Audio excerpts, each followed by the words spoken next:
Welcome everybody to today's Psychosocial Wednesdays with Claudette Kulkarni. We are very, very happy to have you here. The topic is a call to rehabilitate Jung's theory of the sexes. Claudette Kulkarni is a retired Jungian psychotherapist living in Pittsburgh in the USA. She was awarded a PhD in depth psychology from the Union Institute in Cincinnati, Ohio.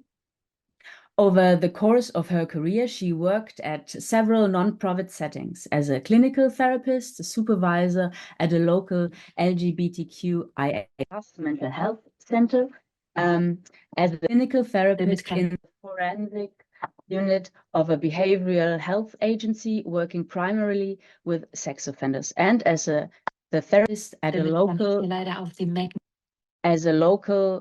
women's center working primarily with survivors of childhood and sexual abuse. Claudette, you have prepared a PowerPoint presentation.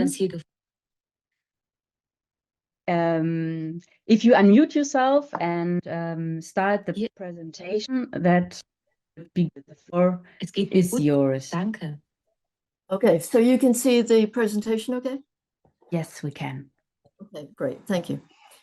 Okay, so thank you very much for inviting me to be here. I'm always happy to talk about this topic and to share some new ideas. So very much looking forward, especially to the Q&A, because I'm hoping to get some good stuff from you guys. So here, let's start. I want to just sort of briefly review the agenda for my presentation. I'm going to say a few things about the presentation itself, but then I'm going to go into talking for a bit about what I think Jung's theory of the sexes is and how he's put it together. Then I'll talk about problems I have with his theory that I'm sure others share as well. But I think especially for post-Jungians, I think it's time for us to be thinking about this stuff. I will take a very brief detour into the concept of the opposites because it's very important, but also because it's so big a topic, it'll be brief. Do a little with that. Then I'll move into talking something about some ideas from current, contemporary science and gender theory about sex and gender. I'll introduce a new myth about sex and gender, not one I've invented, one that's out there in the world. And then end with some ideas I have about beginning to rehabilitate Jung's theory. I'm not claiming that I have all the answers, just that I have a lot of questions. And I'm trying to figure out the best way to go at this. So I'm going to share with you some ideas I have. So it's my first time doing a PowerPoint online, so bear with me as I sort of figure it out. Okay, what I want to say about today's presentation is that it's really a call to action to Jungians and to analytical psychology itself.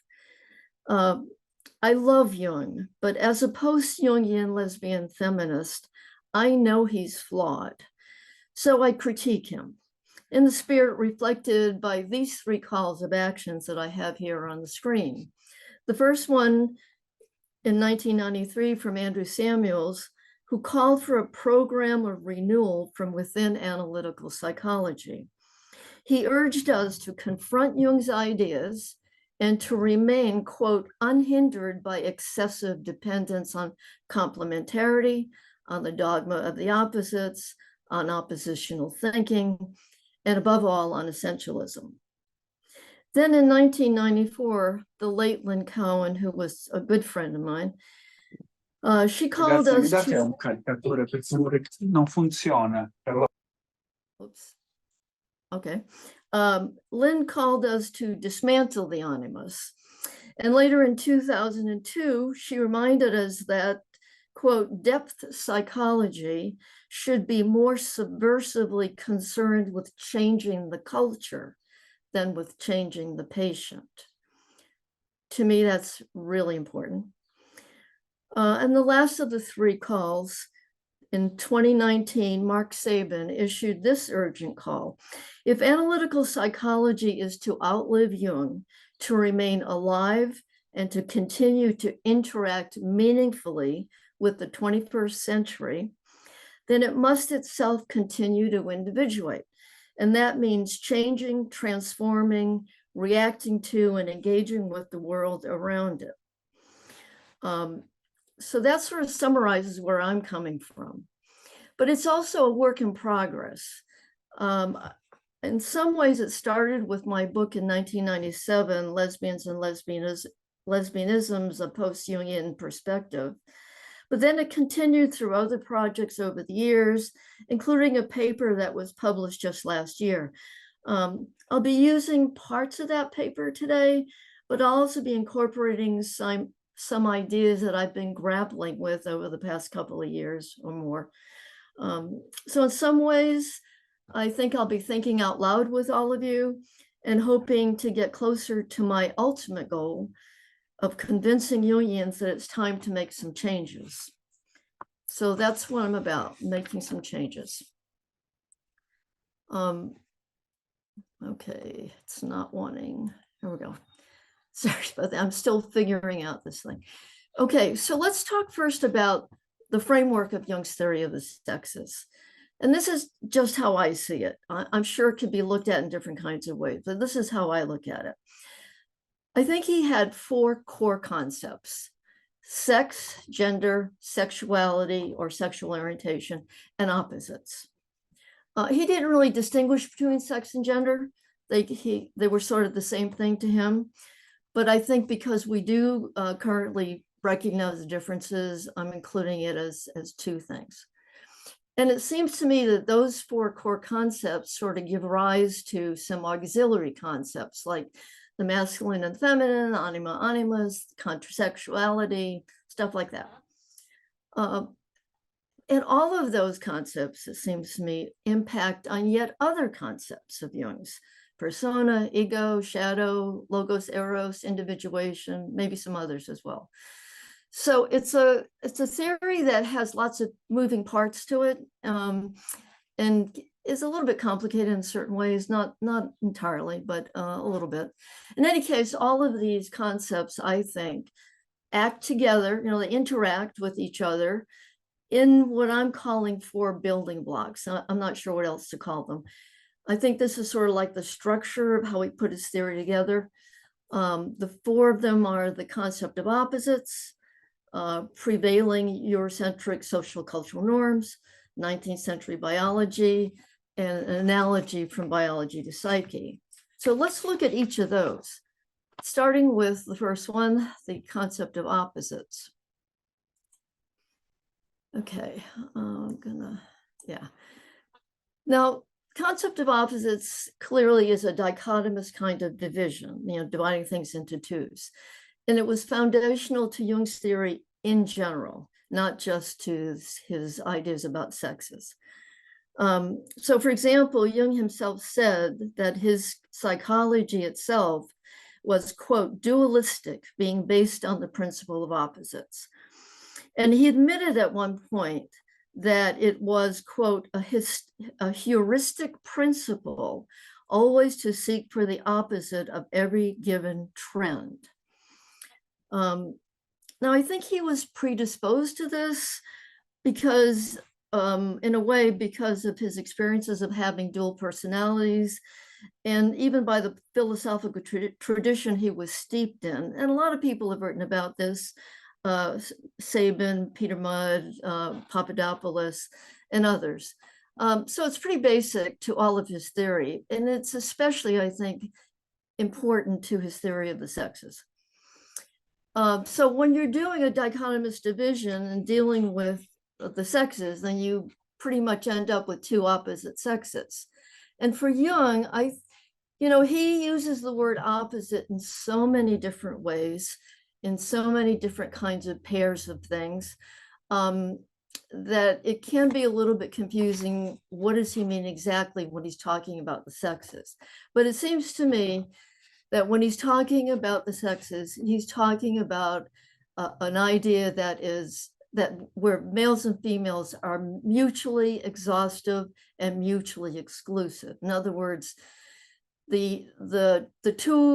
what he sees as the two sexes, male and female, they form a whole, and there's nothing else besides them. There's nothing outside of male and female. So it's mutually exhaustive rather, and it's mutually exclusive in that whatever one has, the other one pretty much doesn't have.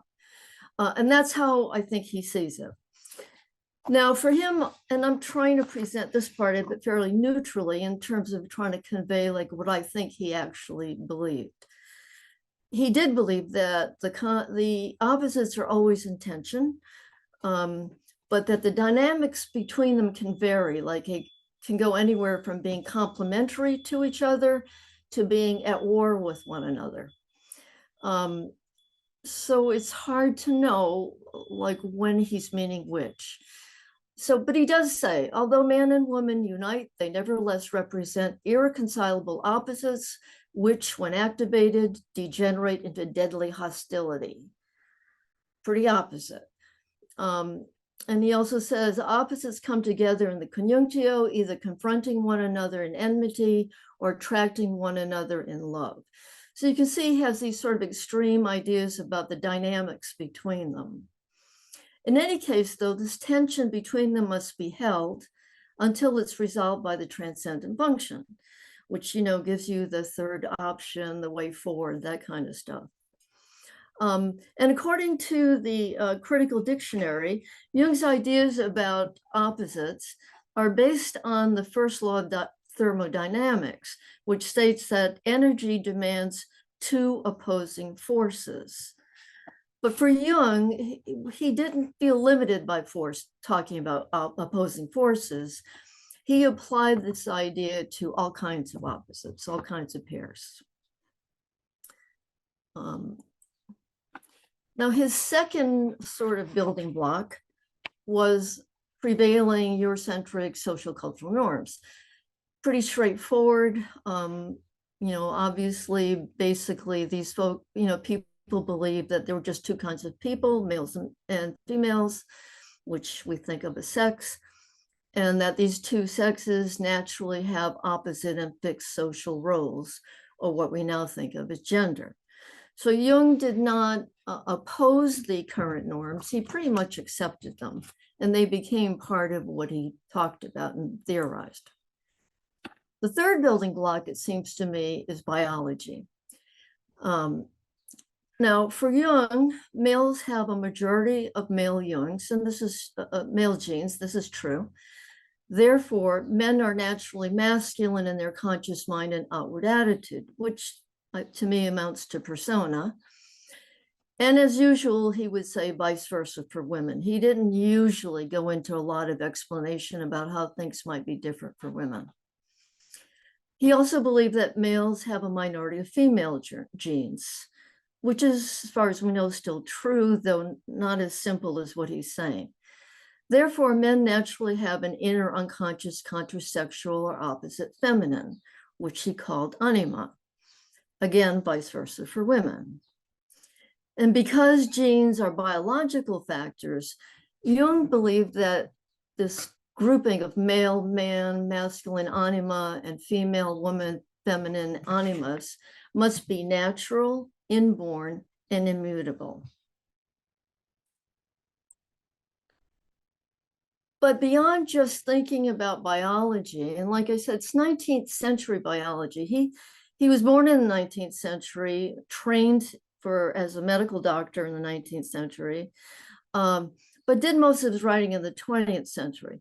Yet a lot of his biological thinking is pretty much anchored in the 19th century. And I'll talk a little more about that later. But the sort of extra step of just thinking about biology is that not only did he see it as important, he saw it as analogous to psychology. So it's as if the psyche is rooted in biology. And this was true both literally and metaphorically. He had some very literal quotes about biology and psychology. For example, he says, quote, "The anima is presumably a psychic representation of the minority of female genes in a man's body." that's not just metaphorical, that's pretty literal. He has another one that I found pretty interesting. Quote, symbol formation is obviously a biological function, and certain symbols are, quote, indicative of the feminine principle in the masculine psychology. Also pretty literal. It's not a metaphorical thing. He did have some metaphorical stuff. I won't go into that here, but I think it's fair to say that his understanding was pretty literal. And when it comes to contrasexual for males, because again, he's mostly talking about males with women as the vice versa. The male's contrasexual anima is projected upon women, vice versa for women, except that the inner contrasexual is not soul, but animus. In addition, in order to achieve wholeness, men and women must project their inner unconscious contrasexual onto the appropriate opposite sex. And as far as masculine traits go in the male ego, he thinks those could get repressed into the shadow, which would be projected onto other men, because he says the shadow is always of the same sex as the subject. I don't think he always writes about it that way, but that is something he said. And again, vice versa for women. So with all of this, he concludes eventually, or overall, that men and women are opposites in every way and in every sphere of life. In addition to which he infers, I would say he infers, the existence of masculine and feminine principles, though he insists that these should not be conflated with men and women. So that's, I think, in a nutshell, probably stuff you already know, but that I wanted to just put there so we have it all in our mind of this is what he actually said about the sexes. So now let me talk about what I see as the problems. The very first one, not that it's, the sequence is not in any particular sequence really, just that opposites seem to be so important. So my problem with that is, with his prioritizing of opposites, is that he does it versus different, any kind of sense of difference rather than opposite, or of similarities. Now, as I mentioned before, he has this heuristic principle of seeking opposites. I think this led him to obsessively look for, find, even imagine opposites everywhere. This was a kind of fantasy of opposites. This is a phrase that both Samuels and Hillman have used in describing it. And it obscures and ignores differences and similarities. Papadopoulos said this wonderful thing. This focusing on opposites and differences is problematic because, quote, the moment we begin to focus on differences rather than similarities, when we see another person or a group of people as another, it is difficult to prevent the sliding down into pejorative characteristics. And I think he's right. So the focus on opposite and not even thinking about anything like difference or similarity is definitely a problem. I think it keeps us shackled to a simplistic binary system that belies our complex world. It tells us it's a simple world that you can divide into two, and that isn't the truth.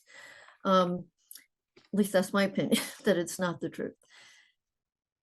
And then going on to some more points under that, you know, Jung wrote a lot of stuff that gave a lot of examples of opposites, millions. I mean, there are places where you have paragraphs of them, but he doesn't typically discuss what exactly makes them opposites, or why their dynamics can vary so much, as I've already mentioned, like what activates these dynamics? Why is it, or how is it that a pair of opposites is sometimes compatible, sometimes antagonistic, sometimes something else? I think that's a missing piece in his work. But to keep on focus with the context of the sexes, the idea of opposite sexes results in gender certainty, right? This is a phrase from Andrew Samuels again. It's this idea that we know exactly what it is. And it gets expressed in these two lists of antithetical qualities, each list yearning for the other list so as to become whole, which only serves, as Samuel says, to hamstring us. So that for me is a huge problem. Just the first, I have about 8 problems here, so that's only the first one. The second one for me is the fact that his theory is built on a million preconceptions, assumptions, established norms, essentialist and stereotypical ideas. Now, some of these come from his personal experiences. And again, many people have written about this, Sabin, Papadopoulos, Shamdasani, and Mudd. But, you know, Jung acknowledges that his psychology is a subjective confession, but he doesn't address it in his theoretical work. When he's talking like in MDR, sure he does. But in his theoretical work, he seems to think that his experiences are universals.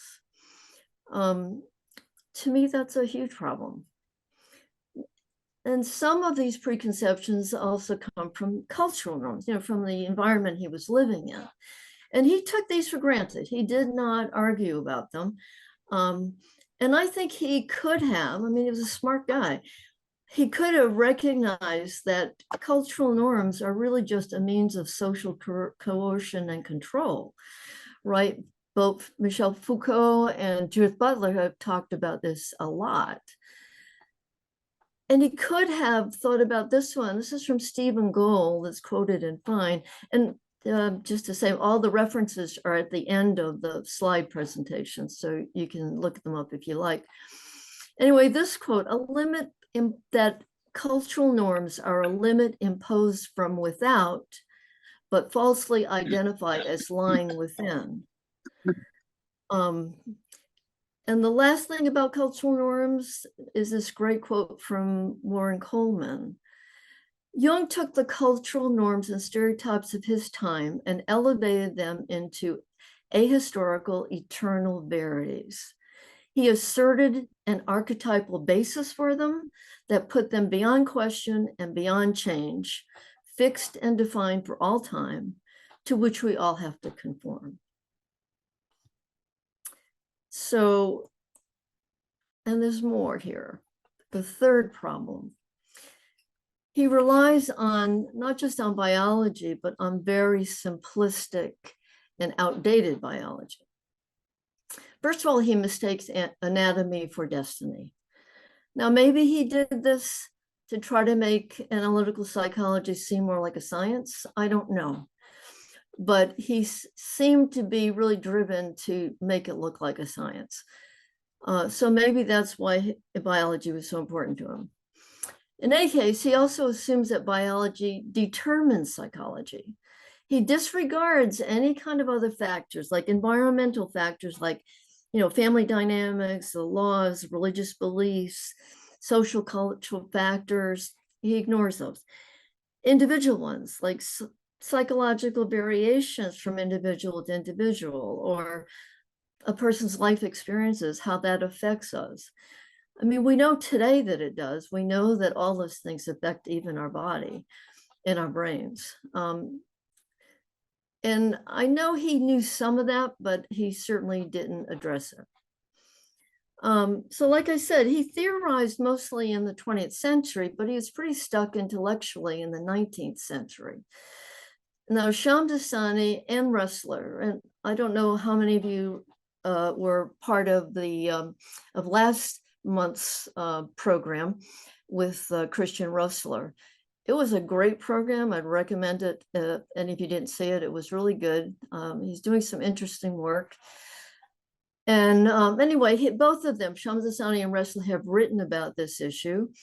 Shamdasani even says that Jung's theories related to biology were based on, quote, discarded notions from late 19th century biology. He says that Jung resisted any attempts by others to bring him into the new biological facts, and he has a long discussion about that. And some of Jung's theories were, quote, established by analogy rather than by proof.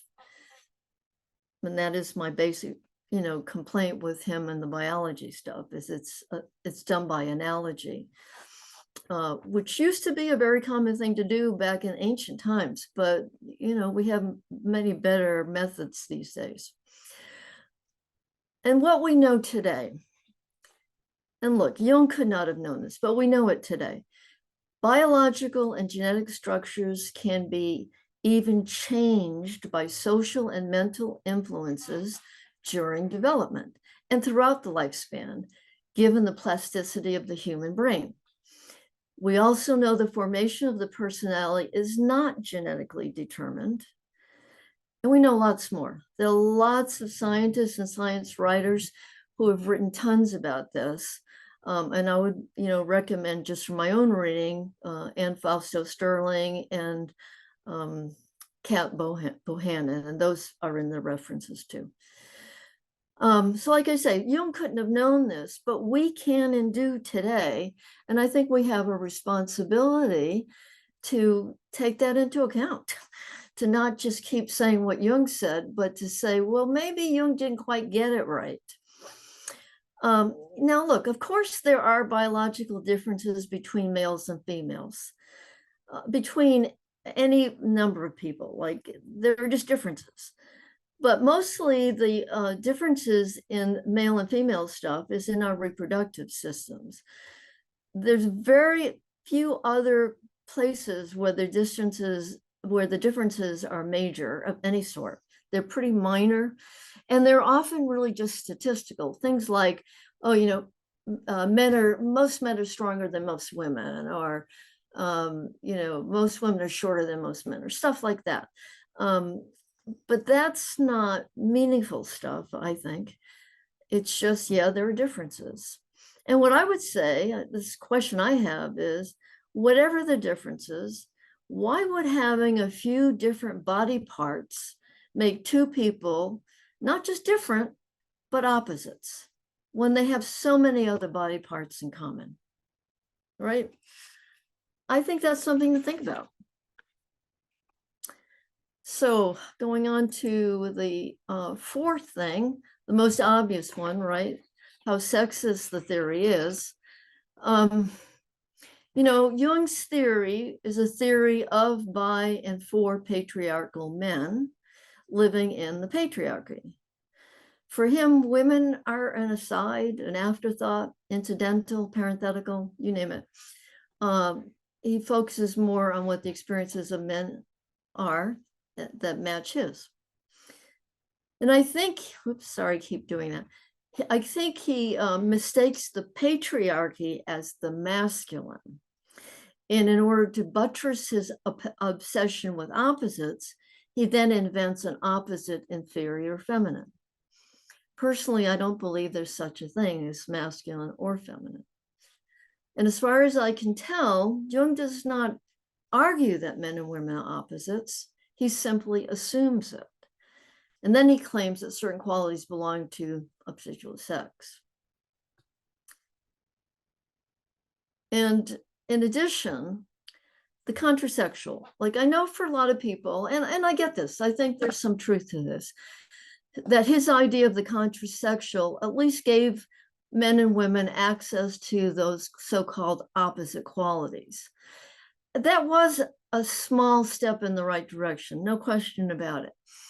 But I think it stopped short of its full potential, because, right, when you dichotomize human qualities into masculine and feminine, or not when you do, but in doing it, this was done within a hierarchy that privileges those qualities attributed to the male and based on what the cultural will or will not support. In addition, the contrasexual for Jung is limited to one's inner life. Even once it's integrated, he says, a man should live as a man and a woman as a woman. The contrasexual element in either sex is always dangerously close to the unconscious. Wow. And Esther Harding, who I assume most of you know who she was. Interesting woman. Anyway, in an interview, she said, Jung said a man must take up a feminine attitude, while a woman must fight her animus, a masculine attitude. In other words, as far as I can tell, the anima is for a man to become whole, while the animus is for a woman to resist. What? So wholeness is not available to her? And another question for me is, if the feminine does not refer to women, why call it the feminine? Is there a person on the planet who doesn't put those words together? Like if you say feminine, they think you're talking about men? I don't think so. So there's a lot of stuff there, I think. The next one for me is the heterosexist one, which of course is personal for me. And the basic problem, I think, is that Jung asserts heterosexuality as the norm. You know, if normal sexuality requires projecting an inner contrasexual onto someone of the opposite sex, then same-sex love must be abnormal, right? That would just make sense. But that discounts the lived lives of LGBTQ plus people. The weird thing for me is that Jung often challenged the concept of normal. He wrote about it many times. He kept saying things like, there's no such thing as a normal man.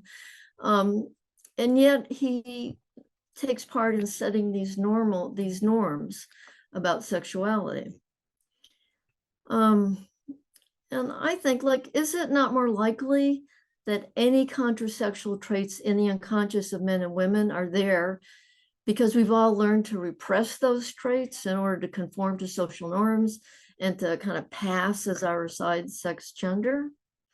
Is it not likely that contrasexuality is an invention intended to privilege heterosexuality and prop up Jung's obsession with opposites? I think yes to both of those.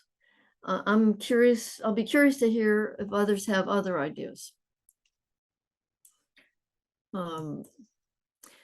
Okay, the sixth problem, as I see it, is that his theory inhibits individuation. You know, he sets preordained sexual norms, and these norms actually contradict his own ideas about individuation. Now, I'm sure all of you have read a whole bunch of things that he said about this, but I'm going to read like 4 of them, and I have here, just to sort of get them back in our head as we're going forward here. Jung says that individuation, quote, is the development of the psychological individual as a being distinct from the general collective psychology. It is a process of differentiation, having as its goal the development of the individual personality. Quote number 2, any attempt to prevent individuation by a leveling down to collective standards is injurious to the vital activity of the individual. Any serious check to individuality is an artificial stunting. Finally, no theory can give us any information about the ultimate requirements of individuation, nor are there any recipes that can be applied in a routine manner. So in other words, individuation is pretty individual. And when you set norms, I think that gets in the way. Especially, I think, restricting individuals to one set of appropriate qualities, like, you know, you're a woman, therefore you should have all these feminine things, that in effect requires each of us to be one-sided, which she spoke against so often. But it requires us to, because it limits us to particular qualities assigned to a particular sex at birth. I think this prevents us from truly responding to the call of the self.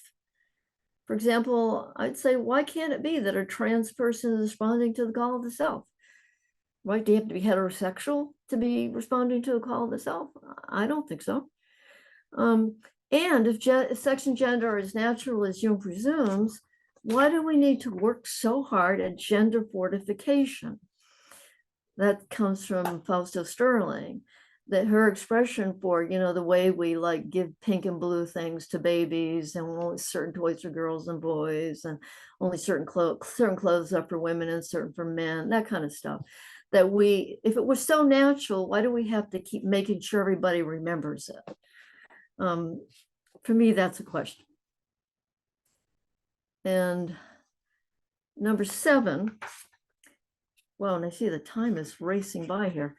Number 7 for me is that it results in institutionalizing othering and polarization.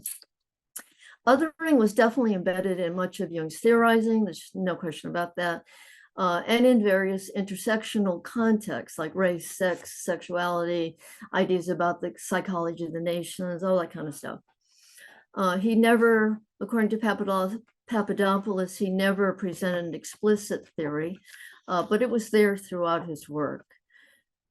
His interest in othering, again, probably has its roots in his own experiences of his number 1 and 2 personalities, and partly his obsession with opposites again. And I think it's a problem not just in relation to his sexism.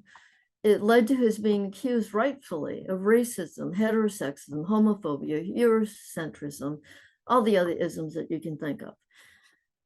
And clearly, othering is harmful to the person being oppressed, usually a minority group, but also to the perpetrator as well. We sometimes forget about that.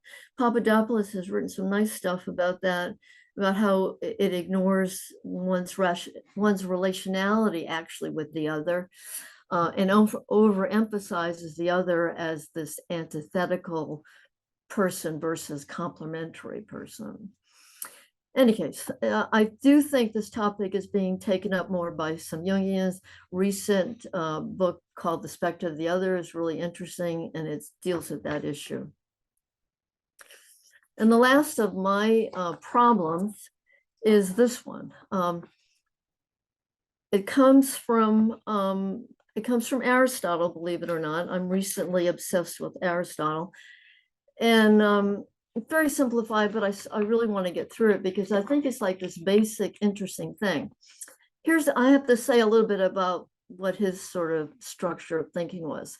So for Aristotle, every individual thing, every sensible, concrete entity, every object is called a primary substance, or substance really.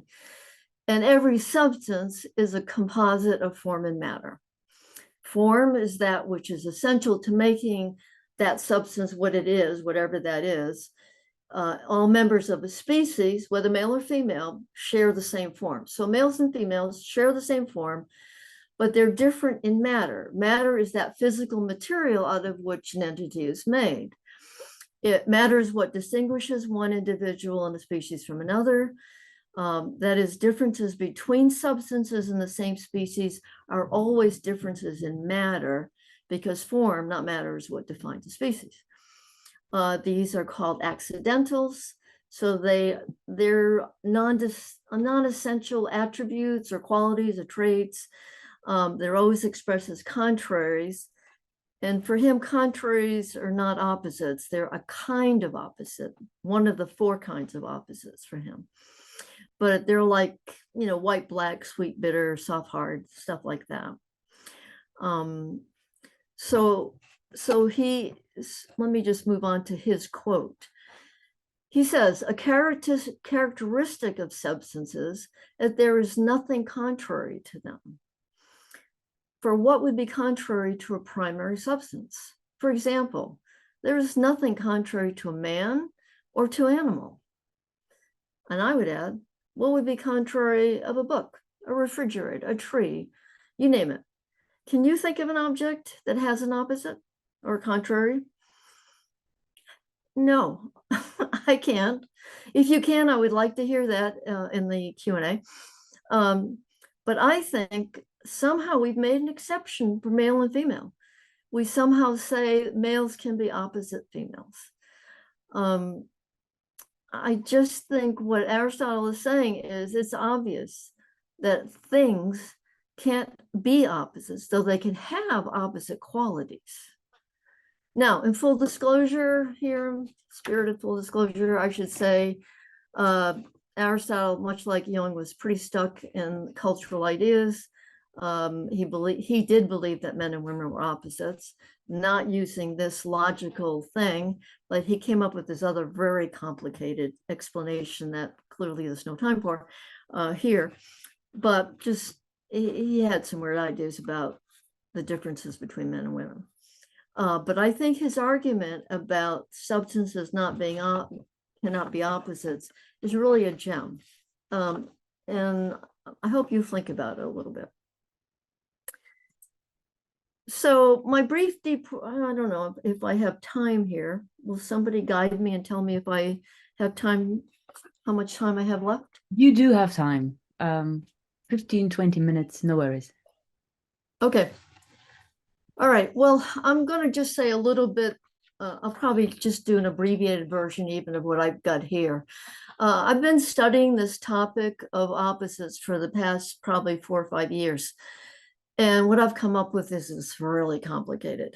And here's one way I want to show you how complicated it is. I'm going to ask you, I've got 7 questions, and I'm just going to sort of go through them a little bit slowly and ask you on each one to just take a second and think, how would you answer it? 1, what do you mean when you call 2 things opposites versus different? 2, do you mean the same thing every time? 3, have you ever asked anyone to explain what opposite means to them? 4, are opposite sexes analogous to opposite sides of the street? 5, are opposites always mutually exclusive and exhaustive? 6, are members of opposing sports teams opposites? 7, if you oppose a policy, does that make you the opposite of its supporters? Okay, so those questions, I think it leaves you with a clear picture that we mean so many different things, and yet we've never really defined what we mean.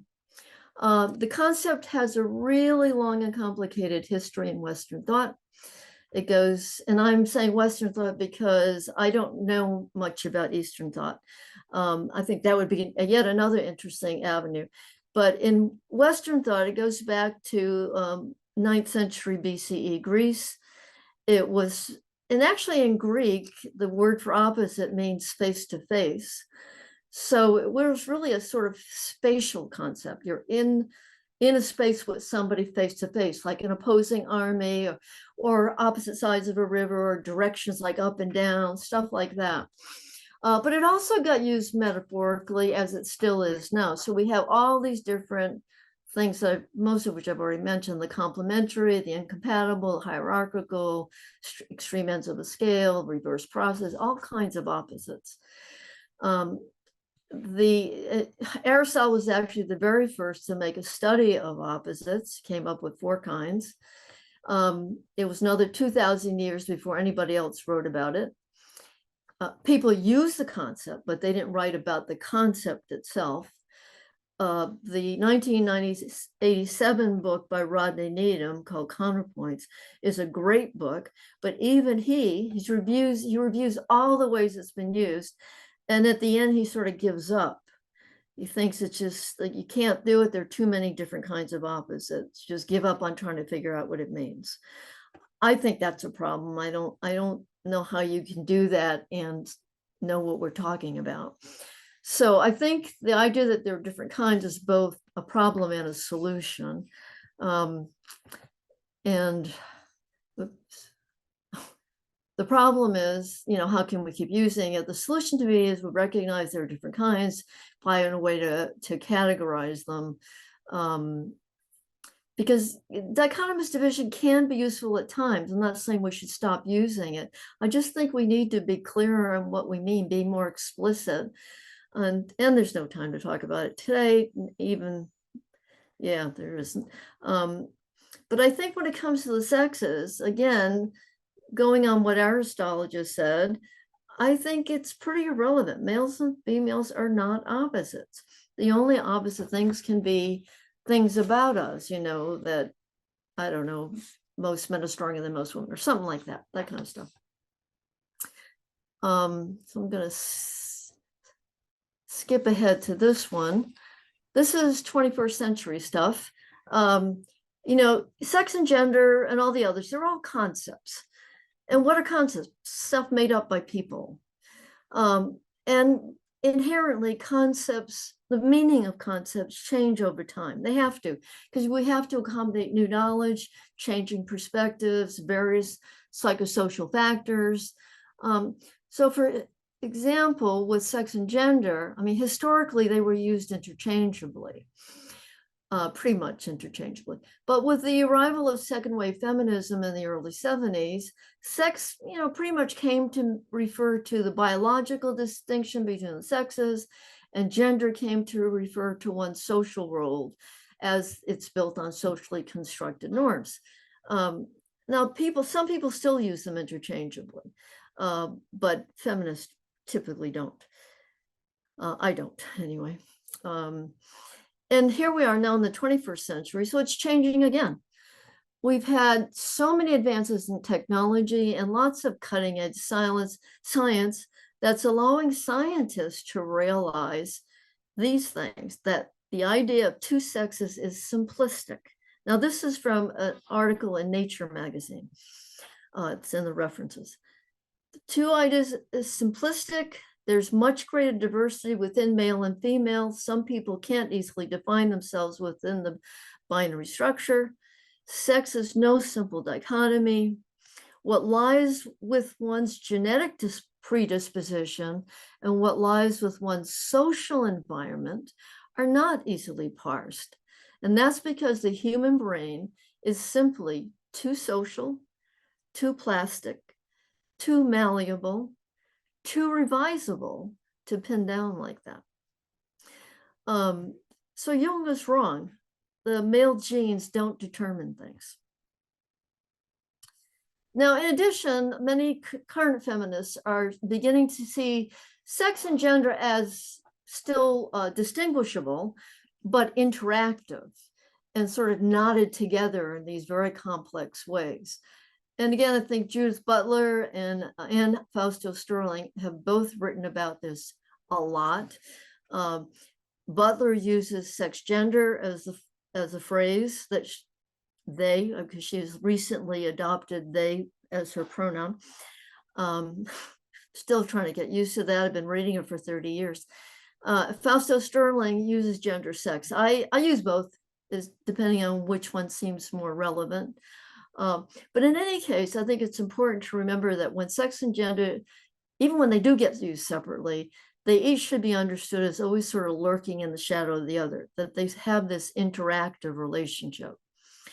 Butler even now says that currently they have no objection to the assignment of sex at birth as long as sex is understood to be flexible and temporary assignments subject to future change. This is an interview I saw online just recently.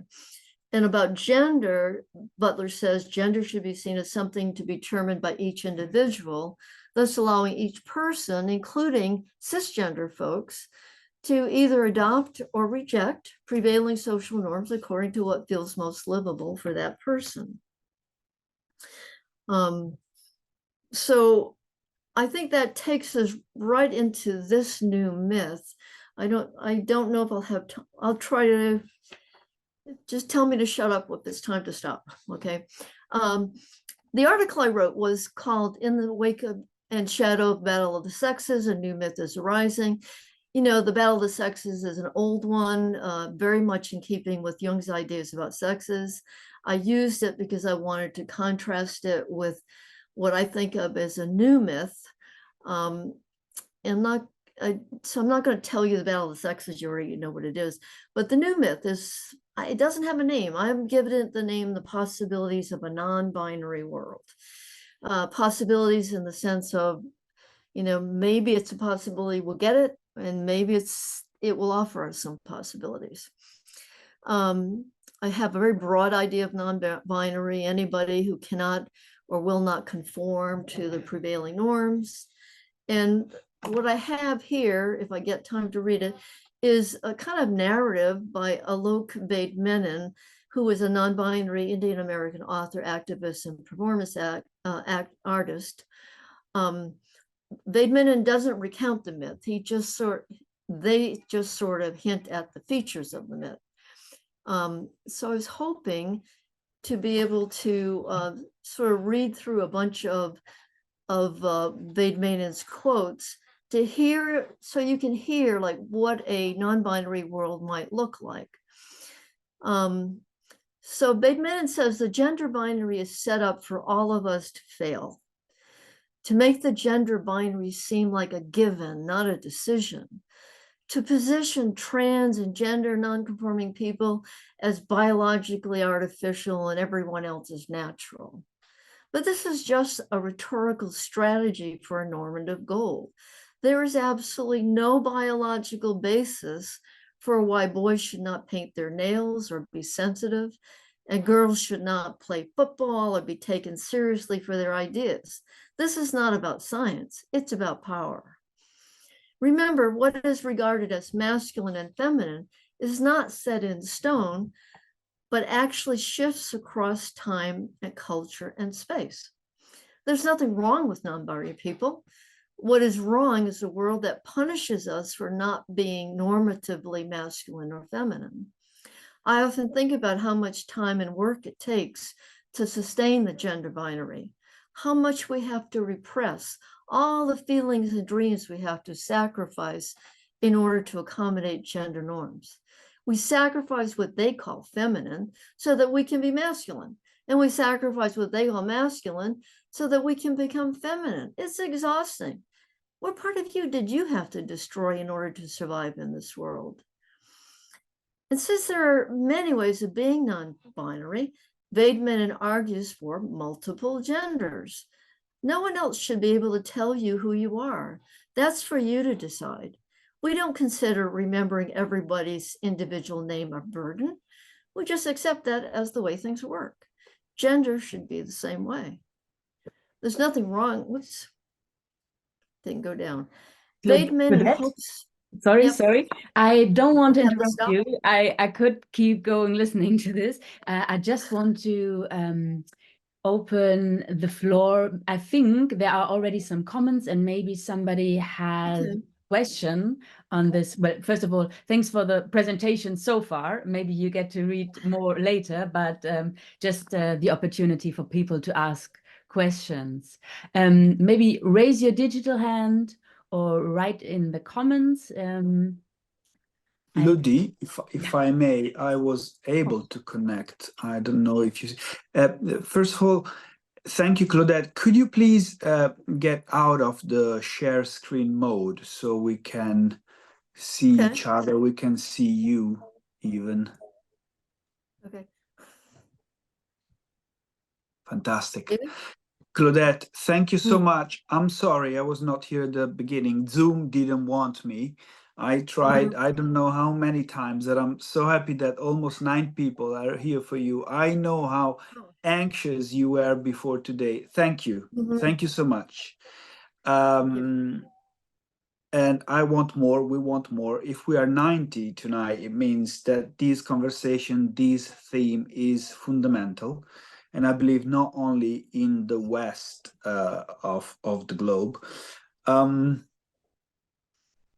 Last weekend, I was actually with many colleagues who are online now in Sicily, because one of the Italian societies at the beginning of June organized a weekend of a small congress, and at night we went to an ancient Greek theater to watch tragedies. And this year was Phaedra and Ajax. You were so provocative, so gentle, so pushing. I wonder whether tragedies, we should really go back to the tragedies to answer many of the questions you brought us, right? Because yes, the world is binary according to the status, right? And I agree with you about the normative masculinity and femininity. Then Bauman talks about liquidity, but he's a sociologist. So the sociologist is not very good in going down to the depths and tackle the soul. And then there are I'm just ranting, I like to rant. There are many of our detractors that would say, well, Jung was a man of his time, so he was looking at the world and society and relationship with his lenses. Andrew Samuels is totally against this. I would like to hear something from you. I believe he was a man of his time. I mean, it was a man of the 20th century. So the 20th century, the culture was what it was. And I strongly believe now we have to go beyond that Jung, that write amazing stuff, write sometimes less amazing stuff. That's why I'm pushing so much for the neo-Jungian studies. And to conclude, I want to, you know what I'm writing about, because what I'm talking about, because I shared a paper about it. So this patient of mine, a person that defines himself, he's a man who defines himself as queer. And he always referred to a friend of his, a woman that transitioned, so he's a man, and he obviously referred to them as they. And in my mind, there were always two things, not a man and a woman, but two, not polarities, but two, help me with an English word, two, let's say subjects, because it's late here, I don't find any better word, but two entities or more entities. And the they was never one person, but they, a multitude of persons. And the last thing is, I'm writing about a neo-Jungian vision what anima and animus is. And you were right. The anima is for the man, possibility of development. And the animus in Latin, I'm Italian, is such a bad word. Right. Actually, what I'm trying to write is about the anima of the animus and the animus of the anima, but without being judgmental. I like also following Kast, Gigerich, Bibi. The anima is incredibly a transformative thing, while the animus can become restrictive, but without related to to the gender. I spoke too much. I see many people complaining about me speaking. Maybe they don't know me, but yes, I do speak, and I like to say what I like to say because I am the organizer of this. So thank you very much, Claudette. And now it's back to you. Let me just one brief thing at the very end, which is a few pages off. I was going to quote Papadopoulos again. He's written such great stuff. He talks about how, I'm not going to get it exactly, it's from memory, how sad it is that when a great man dies, like Jung, everybody just looks at the great man. They don't watch his pointing finger. Yeah. And I was going to ask people, are we still staring at the pointing finger? Or are we actually following it? Because Jung was ahead of his time in certain ways. Not without getting it fixed, but and he was a man of his time, but that's not all he was. And I'm with Andrew on this one. I think Andrew's right about his criticism. He can't let him off the hook by just saying he was a man of his time. Many people in his time did different things. So I'm with Andrew on that one. So I'll start to read your paper tomorrow. Yeah, well, as Steve said, there is a demand for you to keep speaking. So who am I to not let No, you? are there, Except for if there are questions on the topic right now, but I don't see any digital hands. Okay, all right. So okay, then I can go back here to yes. my presentation at least. Yeah. Well, I was just finishing up Vade Menon's stuff about the myth, but what I was going to say about it is just that what he describes seems to me like the kind of world I would like to live in. It's a world that's open to people to individuate, to be themselves, to just be who they are, to truly individuate. And I think now these myths are colliding. I'm sure everybody knows this. There are all these crazy laws being passed, at least in the US, these really anti-trans laws and anti-everybody laws. And I'm hoping that this conflict between the old myth and the new myth will somehow bring up the transcendent function. But I think Jungians have a role to play in that, because I think we need to look at Jung and we need to be willing to listen to other disciplines. We need to be able to look at what science is saying. We need to be willing to challenge the way Jung said things. We don't have to hate him. I love him. I challenge him because I love him, because I think his stuff is worth working at. I think he has ideas that just got stuck, and it's for us to unstick them. Now at the end, my plan was to say, if this all seems like too much for many people or too hard for most, can we at least start wondering about it? Jung was ahead of his curve at the time. The idea of the contrasexual really had some possibilities to it. But I think it only does if you get rid of animus and say, you could say everybody has an anima. I could probably work with that. But I think it's time for Jungians, or especially post-Jungians, to step up to the plate, as we say in baseball, take an action when something needs to be done, even when it's difficult. Because people will say, oh, we can't drop words like masculine and feminine. We got to meet clients where they are, blah, blah, blah. I think you don't have to sort of collude with oppressive stuff in order to meet people where they are. I think there are ways of meeting people where they are and helping them look at themselves differently. And here I finally found here the quote from Papadopoulos that I love. He says, "It is rather unfortunate that after a great man's death, his followers tend to stare in adoration at his pointing finger, rather than trace the implications of the pointed direction." So the ultimate question for me to everyone here is, are you ready to take up the challenge and to follow the implications of Jung's pointing finger? Or are you just going to keep staring at it as the postmodern world is exploring a new paradigm? And that was the end. Shall we open the discussion? Would be great if people find because I said this last week in Sicily. Jungians are very good listener, but we want them in this Psychosocial Wednesday to speak. We needed to wait 5 years to have you speaking, so it would be amazing if speak up. We are among friends. This is a safe place, right? Yeah. Unless when I snap. But anyway, it would be amazing, to hear more voices. I really like what you're saying. I really like even what you say. We are not pointing the finger to Jung, but actually maybe moving the finger.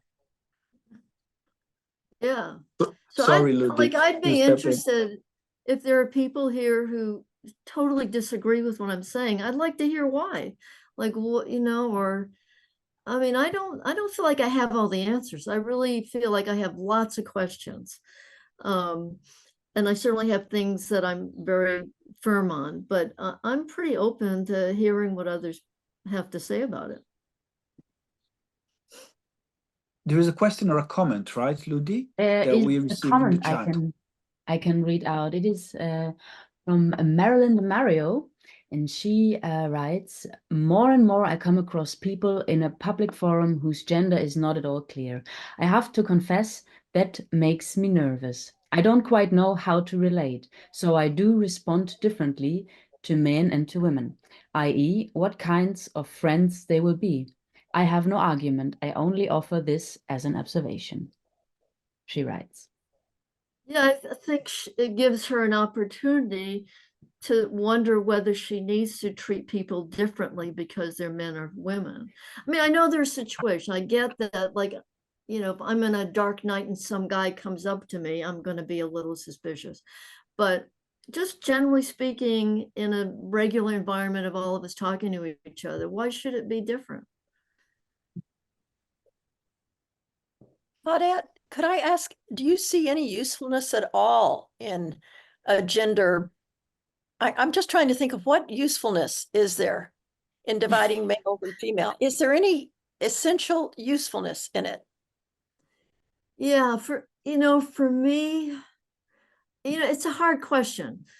Like, I'm a lesbian, so like, like it matters to me if somebody's female or male, but it doesn't matter to me, like in the world in general. I don't really care. I have lots of men that I really care about and love, and I have women I don't much care about, so I think gender just seems like a way of saying somebody has been given this role. But it is hard in the face of this whole, even the non-binary world and trans people who are so connected to certain gender stuff. That's why I think I would like it to be like, there's just what Bateman says, everybody can pick their gender, that there aren't just two of them. There are whatever you want them to be.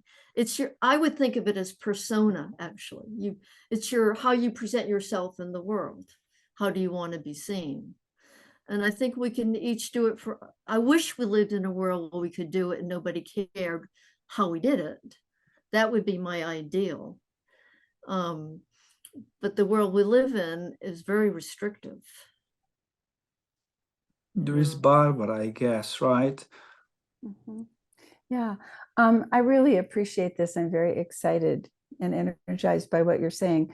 I wrote a book back in the 90s, and I was a doctoral student in psychology at the time, and I was frustrated by the confounding of sex and non-sexual characteristics. And so the whole book is about trying to sort that out. And it seems to me now, the little bit I know about neuroscience, there's a way in which all human beings look for quick signals to decide what's going on and who's safe and who's not safe. And biology becomes one of those signals. And then behavior that seems to be associated with that biology or not becomes another set of signals. And so is the word gender and the various things we mean by masculine and feminine, I think it's all metaphor, right? Feminine is the receiving, masculine is the intrusive, but it's so not useful most of the time. Right. I agree with that part. Yeah, see, I think to me, masculine, if it were up to me, I'd get rid of the words masculine and feminine. Me too. Because those to me are meaningless. There's nothing. I think the new world we're living in, or beginning to live in, with lots of non-binary stuff going on, really is an opportunity to do exactly what Jung said. He said, when there's a new symbol coming, our job, like, yes, it is to watch it and catch it and stuff like that, but the transcendent function is going to be involved, blah, blah, blah. But our job is to figure out the meaning and purpose of the myth and of this new symbol that isn't yet fully out there. We're not sure what that symbol is. It's this thing that I'm just called non-binary for now, because what else can I call it? So I think it's going to be about getting rid of masculine and feminine, because I think all those human qualities are just that, they're human qualities. There isn't a single quality that no man or no woman has. You know what I mean? Like, it just doesn't work. It doesn't make any sense. There's no such thing. It's an invention. It's made up. Its history is, it's a long history, and I don't have it fully in my head, but I just think it's time for us to just get rid of those two words. I don't have such trouble with like man and woman, as long as we can make room for others. Like that's what Bateman says at one point, is that I'm not trying to get rid of men and women. It's just, I just want them to know that they're just, men and women are just two of other choices. Like, it's just two of many other choices. So I'm sort of with Bateman. I love his little book. It's a wonderful little book. It's only like 65 pages long, but it's full of all these interesting insights and questions that make you wonder, you know. But I'd get rid of masculine and feminine. That would be the one. Gender, as long as, if we can say that gender isn't limited to masculine and feminine. Yeah. I mean, I think it's hard for us now because those are the words we have. But if we could see gender, see, that's why I think if we could see gender more as persona, and then just say, well, this is my unique personality. I put this together this sort of way, and this is how I present. You know, it's a problem in English because of language. We only have he, she, and they. You know, we don't have a third one. But language changes all the time. You just got to start doing it, you know. And once you start doing it, before you know it, you've got words that nobody knew last year that suddenly are like the common word to say. I think we just have to want to do it. And I do feel that Jungians have a role to play in that. I feel like, you know, Jung got us started where he's our ancestor, right? We're his descendants. I think just the way he said about, you know, the descendants have to sort of get fulfill the unlived things of the ancestors, that kind of stuff. I think we have to carry on for him, not just keep staring at him, you know, again at him and the pointing finger, but actually follow the pointing finger. I do hope you'll find a way to share your references with us, please. They're at the end of the thing. I don't know. We can do this, Claudette. We can send to all those that sign up, and we had more than 200 people sign up, so we want you back soon. Actually, before to give the mic to Bruce, you know, I'm developing this series called Recover Classic in Analytical Psychology, and we looked into republishing it. But as soon as Claudette went to Routledge said, hey, wait a minute, we want to republish it. So there is a need for that book again. So please do it. Bruce, the floor is yours. And by the way, about the references, we will send them to you via email. Okay. I mean, I can send you the whole PowerPoint. Yeah, send it to me, please, and then we will send it to everyone. Yeah, I can. I'm happy to share it. Okay. This is more of a reflection than a question. I'll try to be brief, which is a dangerous way to begin any sentence, isn't it? I'm 67, and I'm a gay man, and have been out as gay since my 20s. I'm getting my master's from Essex, though, so you know, you never stop learning these things.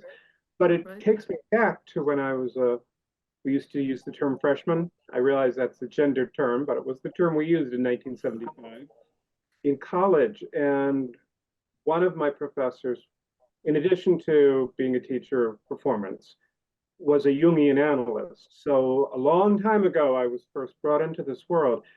And I would say he combined elements of the traditional gendering. He was a gay man, gendering of the way we use masculine and feminine. And the other professor who became my mentor, co-author, I still keep in touch with her at 81, at her age of 81, was in very many ways a traditionally feminine woman, but she was tough as nails, became the president of the AUP. I mean, so I've always thought this oppositional stuff of gender was really problematic. And I think absolutely, I'm writing my thesis on sort of queering the second half of life, if you will.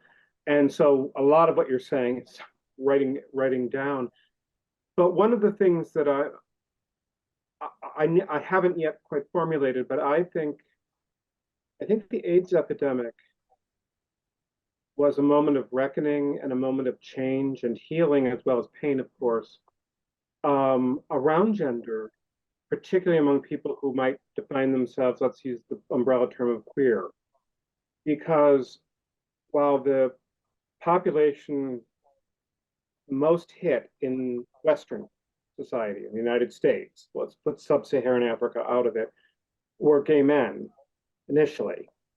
But I always, when I would teach the history of AIDS to my students, because I'm a retired college professor, I would always want to make emphatic that the people who were the most heroic and selfless during that epidemic were lesbians.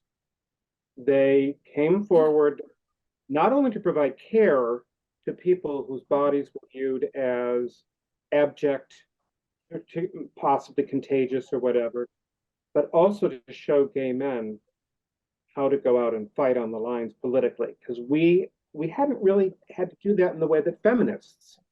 My husband is a psychologist named Daryl Bem, whose late wife Sandra Bem wrote The Lenses of Gender, so I've been steeped in gender. And I always make the point to the younger people that gender became, it's not that it became unimportant, but it became a way that men and women found to harness various traits that gay men who were, often viewed as feminine in a bit, or effeminate, rather than feminine. Effeminate always carries stigma with it, right?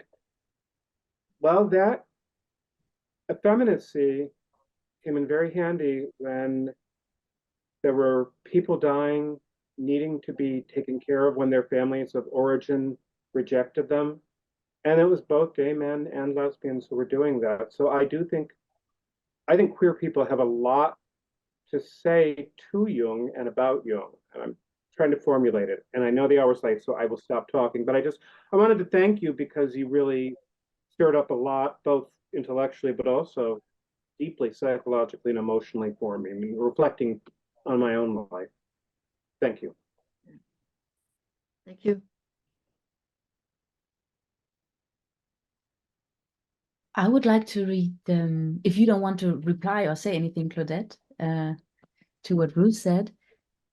No, well, the only thing I was going to say is I would still get rid of the feminine and effeminate stuff. Like, I think when we label things that way, there's no way to get those words to mean anything other than what they've always meant. I just don't think we can ever give them a positive meaning.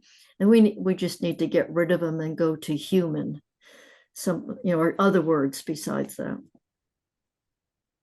Okay, one question in the chat. Nicole Payman asks, how do you like the idea of anima animus and or femininity masculinity on a spectrum, and each person, beside their gender, stands on a point on the spectrum? I mean, it's better than what we've got. So, in that sense, I can't say I object to it.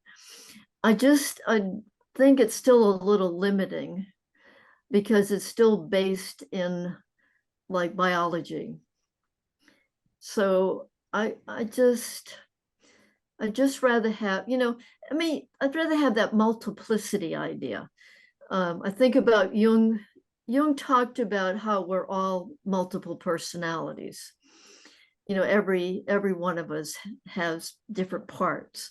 And that kind of multiplicity is how I think about the ideas of gender and sex at this point.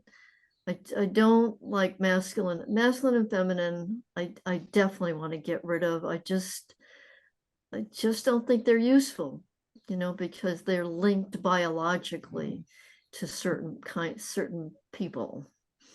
So I know for myself, I can say I'm a woman. I don't have trouble with that. I have a female body. I'm okay with that. I'm not okay with how women get defined, like the social role of women. I'm not okay with that. So I would not identify as a woman on that kind of spectrum of the gender stuff. But can we stay here, Claudette, because this is so important and very clarifying. So biologically, we are saying there are two sexes, man and woman. You say, I am a woman. And then there is what the previous question was saying, there is a spectrum. This is possibly where Jung fails, and fails strongly on the concept of anima and animus. That's why gender theory is really against that. I don't know, like, see, I just think, like, And maybe I'm you know, even making it too binary yeah, no, as I say I'm it out loud, right? no, it's just that I still think that it's just so complicated because there's so many levels at which we're talking at the same time. You know, there's biology, there's social stuff. So, like, I don't have trouble saying that there are men and women. I just don't think there are only men and women. I think the category of sex is multiple things. And I guess you could put it on a spectrum. I just worry about the spectrum because it then has two extremes to it. And then I'm not quite sure really. I'd have to think about it some more. I mean, I certainly have thought about it on a spectrum, but I'm just not sure what I think about that. I have mixed feelings about it. I just like the more of an idea of multiplicity that doesn't necessarily have everybody on a line, you know, like it has like all of this. And just people may be overlapping, all these overlapping things, but Well, not lines become circles and circles become spheres when they're three-dimensional, right? And so how do we open that up and keep the connection? It's a question. I mean, that's what we need to be thinking about. Like, that's what I'm saying. I don't have all the answers. I know things I like, things I don't like, but I'm sort of open to, like, I'd like to hear more. What would be a better way? I just want everything to be fair for everybody. I want everybody to have a shot at a good life, right? To be who they want to be who they are, to individuate, right? Just the way Jung said, but I don't want those norms set on it. I want it to be like whatever works for you, whatever the call of the self is for you, follow it, take it, Right. go where it goes. Like, that's what I would like. Yeah. Can I just make a comment, just to follow up on something you said, Claudette, about a symbol? I think it's hard. It's hard. I think you've done a great job of deconstructing the old paradigm. But to let go of that, we need a new symbol. We need a new way of thinking and understanding. Yeah, but that's the sort of the job of the transcendent function, right? To produce it. I think it's trying to, assuming there is such a thing. Like, I'm not even sure what the transcendent function is. I sort of believe in it. I think there is this third thing that can happen, but I think we have a role to play in it. I'm not exactly sure. Well, I still think it goes to meaning and purpose. The more we are respectful toward non-binary people, and the more we're trying to understand what this means to us, like what are they teaching us? This is, in my book, I talked about what is the meaning of lesbianism? What's our purpose? What are we? And I just came up with the idea where we serve some sort of purpose for the collective to start changing what they think about sexuality. And I think the same thing with non-binary people. They're trying to get us to change what we think is so natural and normal about binary sexes. I don't know what that symbol is. I think that's the point, is that we need to work at it in order for it to show itself to us in some kind of way. At least that's what I'm thinking today. It just keeps changing. I learn new things. I mean, and like I said, right now I'm obsessed with Aristotle because I think he has a lot of good stuff to say, in spite of being even more sexist than Jung. It's I don't want to discount him because he was sexist. I think he was smart, and Jung was smart. One final question from Betty Sue Flowers, please. Okay. It seems to me we could honor our cultural past by imagining that there are kind of three stages of maturing when it comes to this opposition. Little kids need opposites almost to understand. I mean, dark, light. It's a way of ordering the universe. And then you get older and you see that, oh, it's not so, there's gray in there. There's something in between. And then at a certain point, it all breaks up into the net of Indra. It's stars. It's a net. And there's infinite variability. There's infinite possibility. But all three of those are ways of organizing our experience. And young people, children just start off with up and down and here and there, and the opposites are useful, but they're not useful. You outgrow them and you outgrow the line. And then in this world of variability, which we're all struggling to articulate, how do we make things equal? And if Aristotle were around today, he might be happy, because he said you couldn't be friends with a woman. He was speaking from the male point of view. You couldn't be friends with a woman because they weren't, only equals can be friends. But now we can all be friends, Right. because in ultimate differentiation, there is not hierarchy. Well, I think it goes back to they're really, I mean, there's nothing wrong with opposites just as a concept, as long as it's applied appropriately, I think. And I think that's why I would love to come up with all the different kinds of opposites, the ways, like what, like group them together in certain ways, like the spatial ones and the other different kinds. Because I think there is something. No, I think there is something wrong with the concept of opposites. Okay. That's where I think it's a useful step to organizing the world, but ultimately it's not. It's like it's an illusion. And it's divisive. Well, I guess it depends on how you define it, is how I would think about it, you know, like I think that, again, like for me, there's always a place for almost everything, as long as you're careful in how you apply it.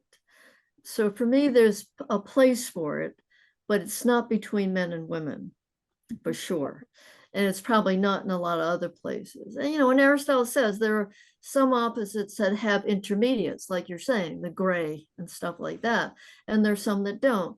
Like, I just find that interesting. I'd like to understand that better and understand, like, is it still true and how would you apply it and what does it mean? But seriously, I've been obsessing with him for 5 years and I'm still struggling. So...